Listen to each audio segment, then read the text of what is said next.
성령님의 이끄심에 따라서 바울 사도와 선교사 일행이 아시아 지역이 아닌 마게도니아 지역으로 선교를 떠납니다. 마게도니아의 첫 성인 빌립보에서 바울은 복음을 증거했고, 그 복음의 말씀을 들은 사람 가운데 루디아란 여인이 예수님을 영접하게 됩니다. 그녀와 그의 가족들이 침례를 받고 루디아의 집이 빌립보 교회의 출발점이 됩니다. 빌립보에서 바울은 어떤 여종을 괴롭히는 점치는 귀신을 예수 그리스도의 이름으로 물리칩니다. 여러분, 모든 악한 영을 제압하시는 예수 그리스도의 위대하심을 하나님이 드러내신 것입니다. 저와 여러분이 믿고 섬기는 예수님은 권세의 하나님이세요. 하나님의 능력이 예수님을 믿는 여러분과 함께하고 있음을 믿으시기를 축원합니다. 그런데 바울은 이것 때문에, 악한 귀신을 내쫓은 것 때문에 빌립보 감옥에 갇혀야만 했습니다. 하지만 하나님께서는 빌립보 감옥에 갇힌 바울과 실라를 통하여 놀라운 일을 행하시죠. 바로 빌립보 감옥의 간수와 그의 가족들에게 예수님을 믿는 구원의 은혜를 베풀어 주신 것입니다.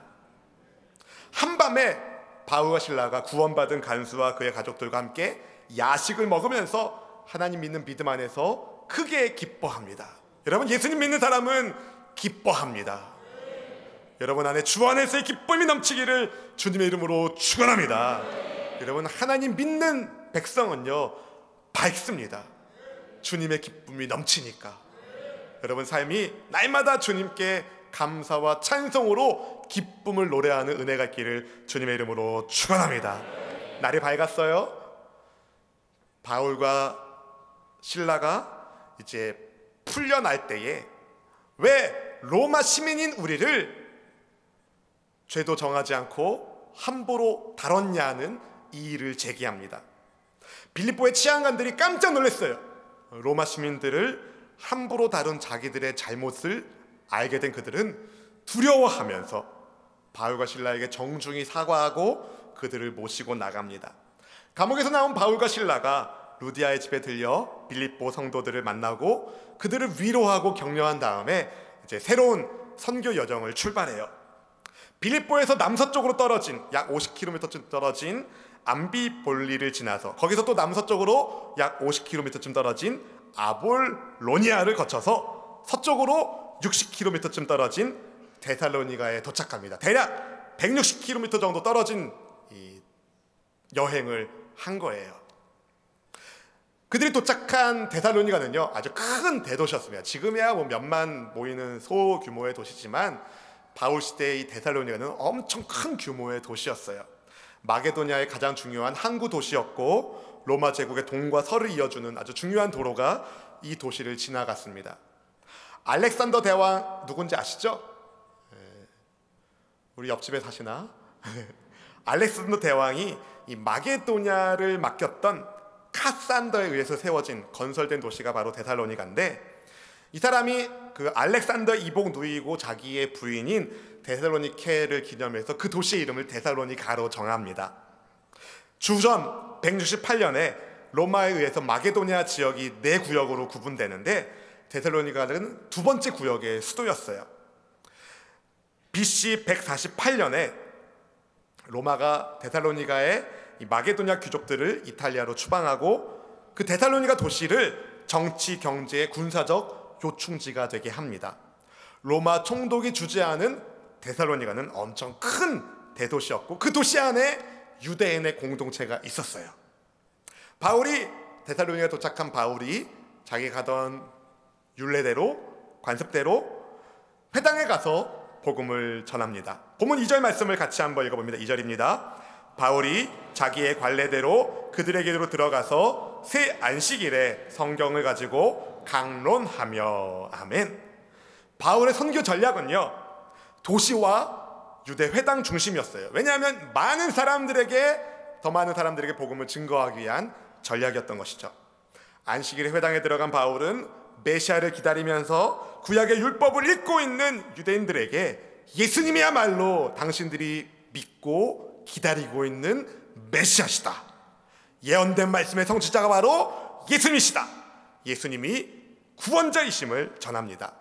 성경을 풀면서 바울이 전한 메시지, 본문 3절 말씀을 같이 한번 읽어볼까요? 3절입니다. 뜻을 풀어 그리스도가 해를 받고 죽은 자 가운데서 다시 살아나야 할 것을 증언하고 이르되 내가 너희에게 전하는 이 예수가 곧 그리스도라 하니. 아멘. 그래서 여러분, 말씀은요, 예수님을 전하는 시간이에요. 예수님이 누구신지 듣는 시간이에요. 그분에 따라서 순종하겠다고 삶을 결단하는 시간이 바로 말씀 듣는 시간입니다. 이 시간이 바로 그런 시간 되길 주님의 이름으로 축원합니다. 바울은 복음의 핵심을 분명하게 전했습니다. 예수 그리스도의 고난과 죽음과 부활을 해석하고 증명하면서 바울이 전하는 예수님이야말로 그리스도시다, 우리를 구원하는 구세주다 전합니다. 이것은 한때 율법에 정통했지만 복음을 받게 했던 바울이 증거한 복음이었습니다. 부활의 예수를 만나고 난 다음에 바울은 그의 모든 신학체계, 생각의 체계가 완전히 바뀌었어요. 예수님 중심으로. 왜냐하면 말씀은 예수님을 말하기 때문에. 여러분, 하나님 말씀의 핵심이 예수님입니다. 그래서 말씀을 믿는 저와 여러분의 삶의 핵심도 뭐예요? 예수님이신 거죠. 여러분 삶의 핵심이 예수님이 되어야 합니다. 3번의 안식일 동안, 그러니까 3주 정도 성경을 그렇게 강론하며 예수님을 전했어요. 복음의 말씀을 들은 사람 가운데 많은 이들이 예수님을 영접하게 되는데, 본문 4절 말씀을 같이 한번 읽어볼까요? 4절입니다. 그 중에 어떤 사람 곧 경건한 헬라인의 큰 무리와 적지 않은 귀부인도 권함을 받고 바울과 실라를 따르나. 아멘. 여러분, 어떤 사람들이 예수님 믿게 되었다고 말하죠? 시간 많은 사람? 아닙니다. 오늘 성경을 보니까 경건한 헬라인들, 하나님을 두려워하며 경외하는 이방인들이 복음의 마음문을 연 거예요. 여러분, 헬라 문화는요, 이성주의 문화입니다. 철학 문화입니다. 그런데 인간의 이성으로 이해되지 않는 그리스도 예수님의 죽음과 부활과 승천과 다시 오심에 대한 메시지를 이 사람들이 믿게 된 거예요. 뭘 말합니까? 성령께서 믿음을 주신 겁니다. 명문 가정 출신으로 회당과 좀 익숙했던 귀부인들도 예수님을 영접하게 돼요. 그런 거 보면 여인들이 믿음이 더 센 것 같기도 합니다. 안 그런가요? 네. 하나님을 경외하는 믿음의 사람들을 통하여 하나님이 데살로니가 교회를 세우셨어요. 바울과 실라의 전도를 통하여 복음을 영접하게 된 데살로니가 교회는요, 모범이 되는 교회가 됩니다. 그들이 그동안 섬겼던 우상을 버리고 살아계시고 참되신 하나님을 믿게 됩니다. 데살로니가 전서 1장 9절 10절 말씀이 그것을 보여줍니다. 함께 읽어보겠습니다. 그들이 우리에 대하여 스스로 말하기를 우리가 어떻게 너희 가운데서 들어갔는지와 너희가 어떻게 우상을 버리고 하나님께로 돌아와서 살아계시고 참되신 하나님을 섬기는지와 또 죽은 자들 가운데서 다시 살리신 그의 아들이 하늘로부터 강림하실 것을 너희가 어떻게 기다리는지를 말하니 이는 장래에 노하심에서 우리를 건지시는 예수시니라. 아멘. 주님의 십자가 죽음과 부활, 승천, 다시 오실 예수님에 대한 말씀을 그들이 확실히 믿게 되었다는 겁니다. 예수님 믿는 신앙 안에서 데살로니가 교회는 마게도냐와 아가야에 있는 교회들의 본이 됩니다. 빌립보, 베레아, 아테네, 고린도에 있는 교회들에게 본이 되어주는 교회가 바로 데살로니가 교회였다는 거예요. 저는 우리 수원순복음교회가 데살로니가 교회처럼 예수님 믿는 믿음 안에서 모범이 되는 교회 되기를 기도합니다. 여러분, 어떤 교회가 모범이 될까요? 예수님 중심의 교회. 근데 문제가 생긴 거예요. 바울과 실라가 복음을 증거해서 예수님 믿는 사람들이 늘어나기 시작하니까 여기에 유대인들이 시기심을 품게 됩니다. 사도행전을 읽다 보면 복음이 증거되는 곳에 복음을 방해하는 무리들이 꼭 등장하죠. 처음 보셨어요? 데살로니가 교회도 그런 일이 있었습니다. 복음을 영접한 사람 가운데 야손이라는 사람이 있었어요. 야손. 그는 선교사들을 자기 집에 모셨습니다. 선교사들이 야손의 집에 있다는 첩보를 받은 시기심에 눈먼 유대인들이 거리의 불량배들을 동원하여 야손의 집을 급습합니다. 본문 5절 말씀을 같이 한번 읽어보겠습니다. 5절입니다. 그러나 유대인들은 시기하여 저자의 어떤 불량한 사람들을 데리고 떼를 지어 성을 소동하게 하여 야손의 집에 침입하여 그들을 백성에게 끌어내려고 찾았으나. 아멘. 여러분, 복음을 방해하는 무리들이 어떻게 했다고요? 거리의 불량배들을 모아가지고 선교사들을 잡아 가두려고 야손의 집을 급습한 거예요. 시기심 때문에 불량배를 모아서 소동을 일으키고 야손의 집을 공격하다니 어이없지 않습니까? 다행히 불량배들이 선교사들을 찾아내지 못했어요. 그러자 그들이 어떻게 합니까? 본문 6절 말씀을 함께 읽어보겠습니다. 6절입니다. 발견하지 못함에 야손과 및 형제들을 끌고 읍장들 앞에 가서 소리질러 이르되 천하를 어지럽게 하던 이 사람들이 여기도 이르매. 여러분, 여기서 읍장이라고 번역된 단어는 이 세번역 성경으로 보면은 이제 시청 관원으로 번역했는데 ESV 영어 성경 보니까 City Authority라고 번역했어요. 이제 좀 마게도냐 지역에 있었던 특별한 지방 관리들을 말합니다. 혼쭐 내줄 선교사들을 발견하지 못한 유대인들과 그들이 동원한 불량배들이 대신 야손과 다른 그리스도인들을 끌고 가면서 이렇게 소리를 지른 거예요. 천하를 어지럽게 하던 사람들이 데살로니가에 왔다. 그 다음 말이 아주 심각해요. 본문 7절 말씀 같이 읽어보겠습니다. 7절입니다. 야손이 그들을 맞아들였도다. 이 사람들이 다 가이사의 명을 거역하여 말하되 다른 임금 곧 예수라는 이가 있다 하더이다 하니. 여러분, 아주 무시무시한 죄목을 뒤집어 쓰인 거예요. 바울 일행이 로마를 대항하여 반역하는 반역자의 무리라는 거죠. 그 증거를 제시한 제목이 이들은 다른 임금 곧 예수를 따른 데더라 였습니다. 당시 배경을 이해할 필요가 있어요. 로마는 통치 이념으로 황제 숭배 사상을 썼어요. 황제가 곧 신인 거예요. 그런데 선교사들이 황제의 명을 거역하여 가이사의 명을 거역하여 다른 임금 예수님을 따른다는 겁니다. 사실 맞는 말이었죠. 이 사람들은 바울 선교사들을 그런데 제국에 도전하는 반역자라고 누명을 뒤집어 쓰는 겁니다. 그래서 이 유대인들 고소를 들은 읍장들과 이 데살로니가에서의 무리들이 당혹스러워하며 놀라죠. 다른 임금을 주장하는 반역자의 무리들이 데살로니가에 들어왔다라는 얘기를 들었으니까. 여러분, 야손과 그와 함께했던 다른 그리스도인들은 나라를 위험하게 하는 무리들을 맞이했다는 죄목으로 보석금을 내고 풀려나야 했습니다. 그들은 순전히 선교사들에게 호의를 베풀어서 시간적으로 물질적으로 손해를 본 거예요. 그리고 선교사들은 보석금을 받고 풀려난 야손과 다른 그리스도인들을 보호하기 위하여 한밤에 데살로니가를 떠나야 했습니다. 본문 10절 말씀을 함께 읽어보겠습니다. 10절입니다. 밤에 형제들이 곧 바울과 실라를 베레아로 보내니 그들이 이르러 유대인의 회당에 들어가니라. 아멘.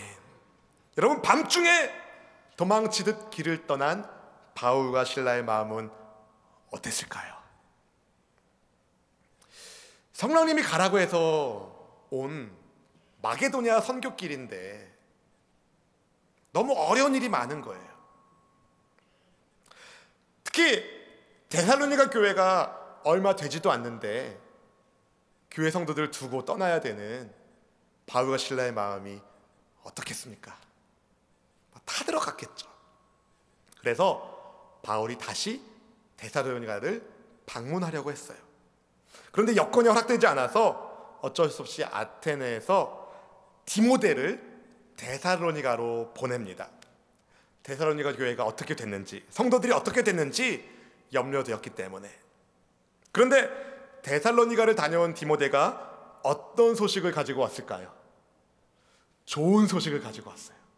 바로 성도들이 예수님 믿는 믿음에 의해 굳게 뿌리를 내렸다는 좋은 소식을 가지고 왔습니다.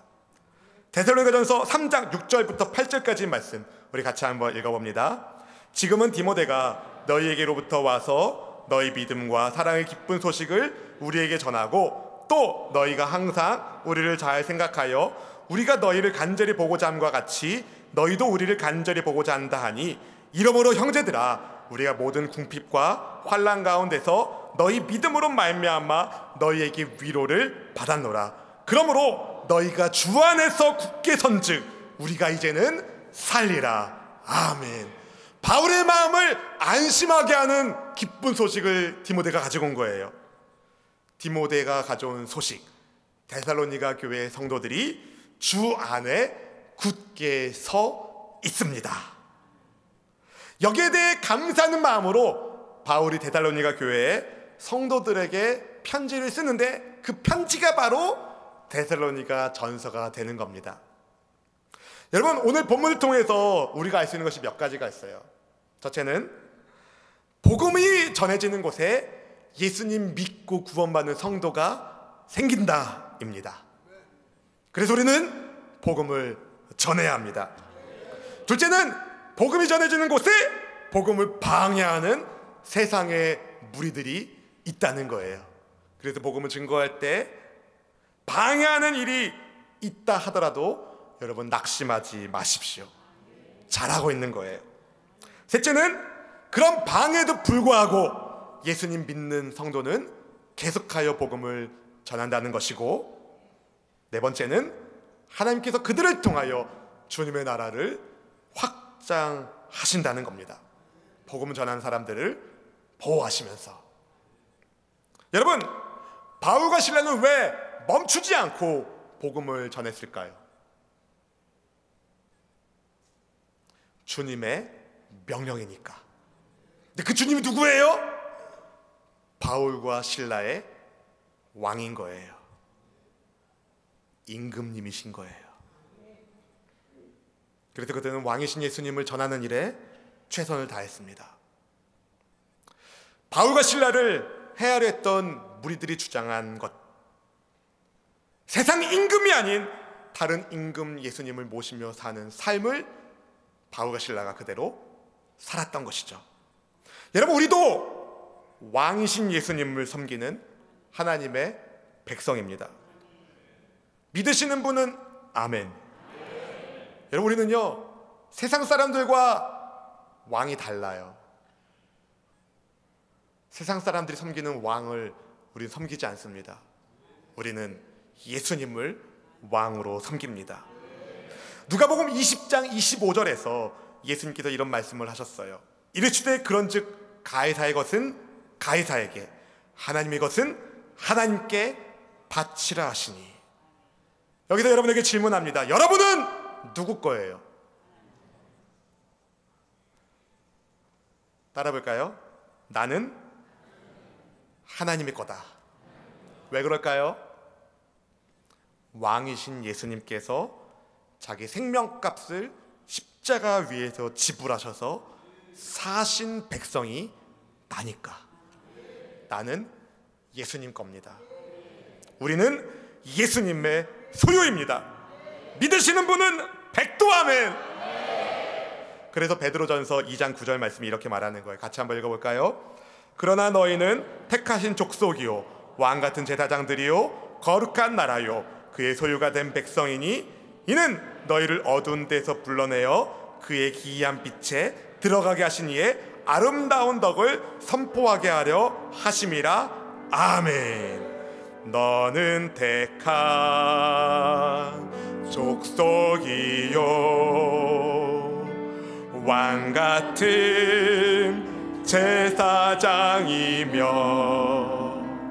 거룩한 나라 하나님의 소유된 백성. 여기까지입니다. 뭐라고 말해요? 너는 택한 족속이요 왕같은 제사장이며 거룩한 나라 하나님의 소유된 백성. 여러분, 우리는요 왕이신 예수님께 택함 받은 족속이며 왕이신 예수님을 닮아가는 왕같은 제사장이고 또 거룩한 나라 하나님의 소유된 백성입니다. 세상 사람들은 무엇을 왕으로 섬길까요? 여러 가지가 있겠지만 대표적인 것 세 가지를 여러분에게 말씀드리려고 해요. 세상이 왕으로 섬기는 세 가지. 첫째는 돈입니다. 세상 사람들은 돈을 왕으로 섬깁니다. 그래서 돈 되는 일이라면 사람 목숨도 파리 목숨처럼 취급합니다. 돈을 위해서 인간미를 버리기도 합니다. 두 번째, 세상 사람들은 권력을 왕으로 섬깁니다. 그래서 더 높은 지위에 올라가기 위하여 수단과 방법을 가리지 않습니다. 남이 어떻게 되든 말든 자기 권력을 위해서. 세 번째는 앞에 두 가지를 다 통칭할 수도 있는데요, 자기 자신을 왕으로 섬깁니다. 나를 왕으로 섬겨요. 자기의 이기적인 욕심을 위해서 육체의 소욕대로 인생을 살아갑니다. 그래서 누군가 나에게 손해를 피면 가만히 있지 않는 거예요. 자존심의 상처를 받으면 분개하는 거예요. 왜요? 내가 왕이니까. 세상의 왕들은요, 왕을 위하여 백성을 착취합니다. 그런데 왕이신 예수님은 다르셨어요. 백성을 위하여 생명을 주셨죠. 그래서 예수님 믿는 성도는 달라야 합니다. 예수님을 왕으로 섬기는 그리스도인은 세상이 왕으로 섬기는 돈이나 권력이나 이기적인 나를 위하여 살지 않고 예수님을 위해 삽니다. 예수님을 위해 직장 생활하고, 예수님을 위해 가정 생활하고, 예수님을 위해 신앙 생활하고, 예수님을 위해 삶을 살아갑니다. 그런 사람이 천하를 소동하게 합니다. 세상을 뒤집는다는 거예요. 예수님을 왕으로 섬기기 때문에. 사랑하는 성도 여러분, 세상 임금과 다른 임금 예수님 때문에 여러분 손해 보실 준비 되셨나요? 아멘이 줄어들 줄 알았어요. 다른 임금 예수님 때문에 금전적 손해를 볼 수 있으십니까? 예수님 때문에 자존심 상해도 웃을 수 있나요? 예수님 때문에 섬김 받는 자리가 아니라 섬기는 자리로 기꺼이 가실 수 있으시겠습니까? 희한하게 이 섬기는 자리, 자존심 상해도 하하호호 하는데 이 돈이 걸리면 그때부터 우리가 막 흔들려요. 그만큼 세상이 우리를 유혹합니다. 쉽지 않습니다. 말로는 예수님을 왕이라고 고백하지만 우리의 삶이 그렇게 살고 있는가 묻는다면 자신 있는 사람이 별로 없어요. 저도 마찬가지입니다. 왜 그럴까요? 세상이 우리를 유혹하거든요. 야, 예수님을 왕이라고 말은 해도 실제로 그렇게 살면 안 돼. 실제로 그렇게 살면 호구되는 거야. 적당히 해, 적당히. 신앙생활도 적당히 해. 그렇게 살아. 사단이 그렇게 우리를 미혹합니다. 그러니 세상이 안 뒤집어지는 거예요. 오히려 우리가 세상의 영향을 받는 거죠. 사랑하는 성도 여러분, 방송으로 인터넷으로 메시지를 듣는 성도 여러분, 우리는 다른 임금 예수님을 믿는 진짜 그리스도인이 되어야 합니다. 예수님 때문에 손해를 보면 누가 책임지겠어요? 예수님이 책임지는 거예요. 예수님이 왕이신 예수님이 책임지는 인생, 그것만큼 복의 인생이 어디 있겠습니까? 여러분, 어깨를 수그리고 위축되지 마시고, 돈 때문에, 명예와 권력 때문에 신앙의 기준을 낮추지 마시고 하나님이 책임지는 인생으로 여러분의 삶의 기준을 바꾸십시오.